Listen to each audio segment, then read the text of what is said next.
இல்லாமல் என்கிட்ட 25 பேர் வேலை செய்யிருந்தாங்க. இப்போ பார்த்தீங்கன்னா எல்லாருமே போயிட்டாங்க. ஒரே 2 பசங்க மட்டும் தான் இருந்தாங்க. இப்போ இன்னைக்கு திரும்ப பார்த்தீங்கன்னா 9-10 பேர் வந்துட்டாங்க. இன்னைக்கு பார்த்தீங்கன்னா ஒரே வேலையெல்லாம் இருந்தால் இன்னைக்கு 3 பில்டிங் வேலை செய்கிறேன். இதுக்கு முன்னே பார்த்தீங்கன்னா 25 பேர் வச்சிங்கன்னா 10 பில்டிங் வேலை செய்யிருந்தேன். இப்போ எண்ணமே இல்லாத போயிடுச்சு, தரமட்டமாக போயிடுச்சு. இப்போ பார்த்தீங்கன்னா ஒரு 5-9 பேர் வந்துட்டாங்க, திரும்ப வந்துடுவாங்க.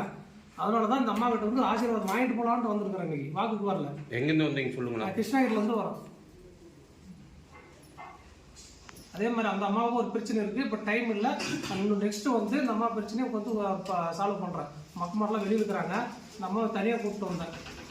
பசங்கள்லாம் வந்து பின்னாடி கூப்பிட்டு வந்து நம்ம கிட்ட வாக்கு கேட்கலாம்னு முடிவு பண்ணேன். சுமார் ஒரு 3 மாசம் பாப்பா துணிச்சு வாக்கல. உங்க வீட்டுல ஒரு பொருள் இருக்குதா உண்மையா அடிக்கிறது? ஆமா பாருங்க, அது வந்து பாத்தீங்கன்னா இவ்வளவு ஒரு சாம்பல், சுடுகாடு சாம்பல் தான். இவ்வளவு திருநூறு வெத்தலை செடியில் கூட வச்சுட்டு போயிட்டு இருந்தாங்க.